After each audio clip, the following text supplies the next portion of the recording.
Hello my lovelies, welcome back to my channel. If you are new, welcome, thank you for stopping by. Today is day 3 in the week of Natasha Denona tutorials, and today we're going to use the Lila palette. I don't think I ever really found out the correct way to say it, but this one has really been speaking to me lately. I haven't reached for it in a while, and I thought, you know what, today's going to be the day. So if you're interested in seeing how I got this look, if you're interested in just kicking back and chilling, just spending some time together talking about makeup, then just keep on watching. Alrighty my friends, so I'm going to start us off with a blending brush and the shade Nude Mauve. Now I ended up going with a little too much on the brush. I do like to build this one up. I built up a couple of layers on the other eye, but this one I went in a little heavy. But still trying not to get too messy. I'm trying to really just place this in the crease just for a slight little wash of color. Now, instead of my typical going to the end of my eyelid, I am trying to kind of flick this a little bit upwards at the end. I don't usually do this, but sometimes when I want a little bit of a different look, I'll go this route, and then I wonder why I don't do it more often. But just taking it out and up a little bit more than usual, not just basically not going straight down like a moon. Next, I'm going to go in with my Morphe, again the Jaclyn Hill little detailed blending brush, and I'm going to go in with the shade Amara. Now this is going to be so it's obviously a deeper shade, but I'm placing this just a hint below the lighter shade that I just put down in my crease. I'm using this brush because I want to be a little more precise. I don't want it to get sloppy, and even at that, it ended up a little sloppy, but same thing, just kind of flicking it outward at the outermost portion of the lid.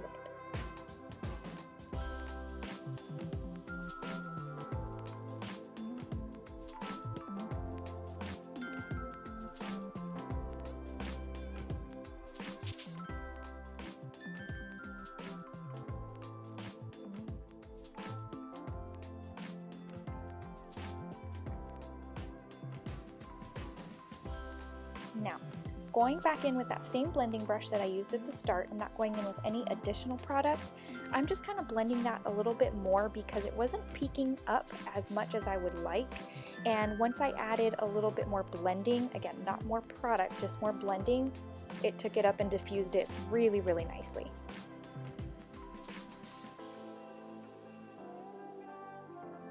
Alright, going into my tried and true, my Fenty Pro Filt'r Eye Primer. This is no surprise. I missed it in last video. So just taking a little bit on my finger, and I'm just going to place this all over my lid, pretty much just stopping short of roughly 3/4 of the way down. So there's 2 shades that are going to go on top of this base, and I want it to be a good, nice, tacky base for those two to adhere to. So let's start off with the shade Pure. I think that's what it's called. I've never realized that shade name till now, and I've had this since it was released. But I am using a BH Cosmetics Studio Pro number 7. I recently purchased this on the BH website with a couple of the Sweet Shop palettes, and I love this brush. It's really great. It's dense, it packs a lot of product. It just is very easy to work with, and it's affordable. So I really recommend looking into these brushes if you haven't already.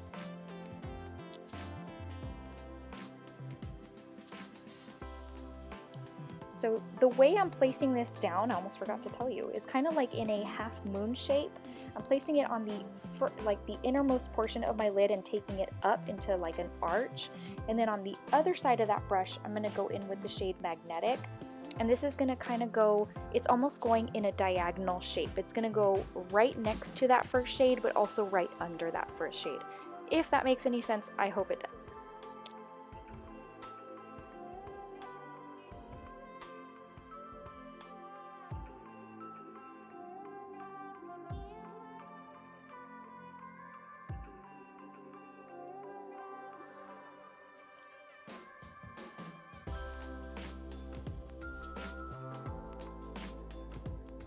So now I'm going to take a blending brush, and I'm going to go in with one of my favorite purple shades ever. It's called Amethyst, and it's the perfect grape purple shade. I don't even know what I'm trying to say.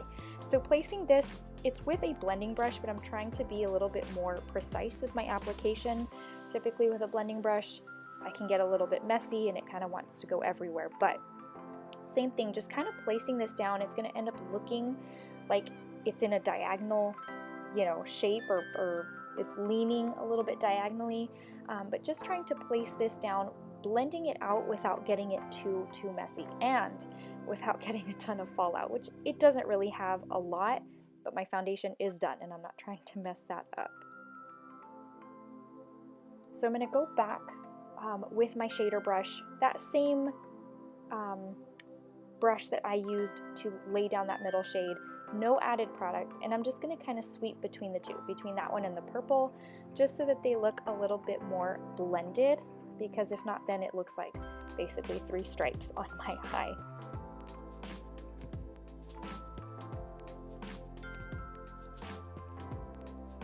Alright, so with the little stumpy Morphe brush, I'm going back in with that amethyst shade, and this is what's going to be placed on my lower lash line. So I'm starting with the outer portion because I'm trying to connect it to the amethyst shade that's on the top portion of my lid, obviously, stating the obvious here, but really just kind of laying a layer of that down. This shade layers so nicely, and quite frankly, one application, one swipe is really all you need. You guys know I typically have contact lens problems with all the powderiness. This one didn't give me a hint of trouble. I'm going to go back in with that bright shade called Magnetic. I'm going to place this on the innermost portion of my lid. It's almost like mirroring what happened up top, but just 2 out of the 3 shades. And I love how, as I just talk about the non-powderiness of the purple shade, that magenta shade, that magnetic shade, it gave me a ton of contact lens issues. So going back with the Fenty Pro Filt'r eye primer, directly with the little wand, placing it on my inner corner. This is where we're gonna lay down the metallic shade for inner corner. I love how this tacky base just makes everything pop. So with a small little detailer brush, I'm gonna go in with the shade Juno and just gonna lay this down on my inner corner. Easy peasy.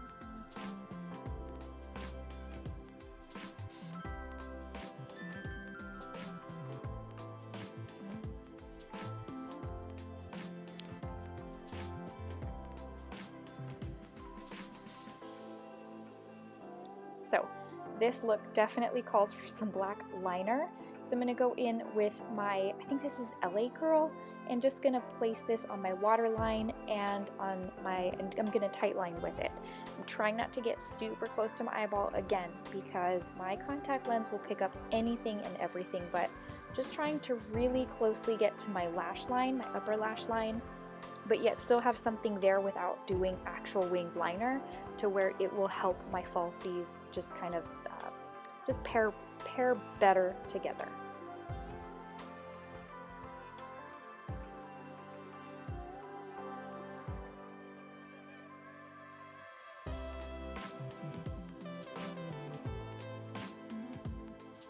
So going in with a mascara, I know I'm not using the L'Oreal Voluminous.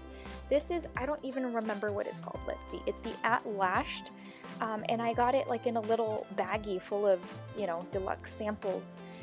And I think I'm really enjoying this. Now, I don't know if it beats my Velvet Noir, but it's a pretty close second, I would say. I don't know, Marc Jacobs makes the best mascara in the high-end world, if you ask me. But then again, we're all different and all our lashes are different. For me, they work so incredibly well.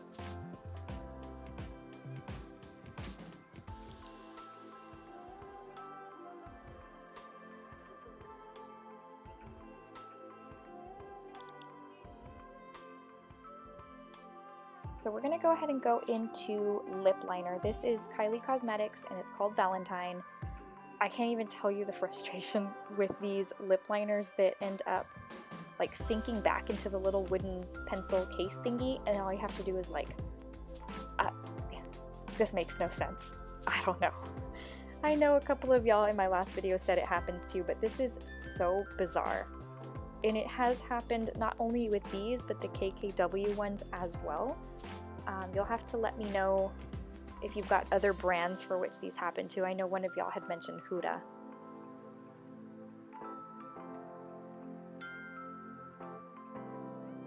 So I'm basically lining my lips, and I know you're watching, so I really kind of don't need to tell you, but also just filling it in a little bit on the outermost portion. I have found that way really does work best. I see it on other people and I'm like, does that really work? Yeah, it does. So just kind of drying my lashes down a little bit, because before we go in with the lipstick, I don't want this glue to get too tacky, too dry, to where it doesn't work anymore. That happens to me too often. So I'm just going to place these down. Again, nothing super extraordinary or exciting here, just placing down the lash in the middle, holding for a couple seconds, and then just laying down the outer and then the inner portion.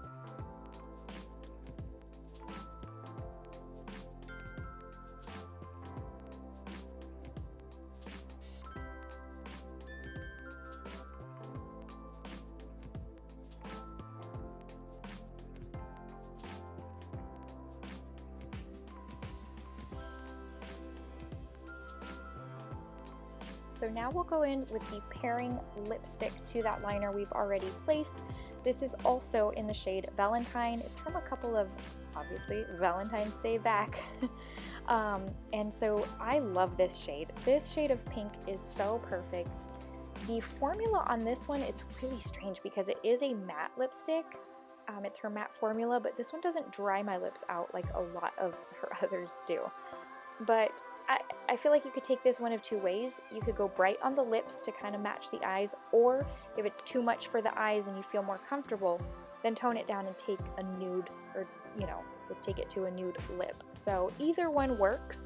Just depends if you want to, you know, whatever you feel most comfortable with. I feel extremely comfortable in bright and neon lippies. So for me, it was kind of a, you know, I didn't even have to think twice, but a nude lip would complement this very well also.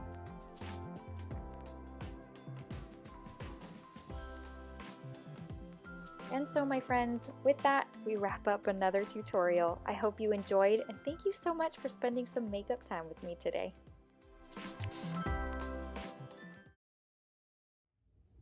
And just like that, we come to the end of another video. I hope you enjoyed that. I hope you found it easy to follow, beneficial, and as always, I truly hope it inspires you to either pull out your Lila palette or a palette with similar tones that you'd like to kind of incorporate. Now's the time to start planning those Valentine's Day looks. I am telling you guys, now is the season for all the pink and red. I love it. So before I let you go, I want to give you a quick verse of the day.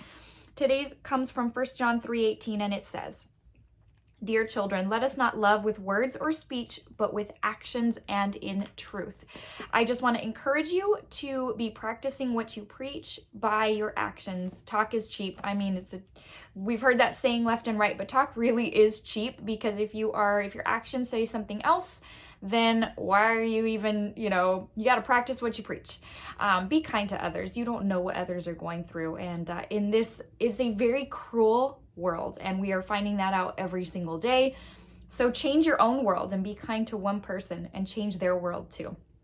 Show the love of Jesus to other people. That's the best thing you can do on a daily basis. It really makes such a difference. And I forgot to put it up on the screen in the last video. My apologies. I'm going to throw up a phone number in case you need prayer, in case you need someone to talk to, someone to just pour your heart out. Prayer is a very powerful, powerful thing, and it is my encouragement to you that you use it. It's an amazing thing to be able to directly talk to God. That is what? And but it's reality. And so I just encourage you to use the phone number if you feel like you need it. If you are in a place of maybe sadness or despair, I just want to encourage you and motivate you to let you know that you are not alone. And so use it or not, it's up to you. But that brings us to the end of this video, my friends. So until the next one, please stay safe and stay well, you guys. I hope you have a wonderful rest of your day, and remember that I love you, but Jesus loves you so much more. See you in the next one, guys. Bye.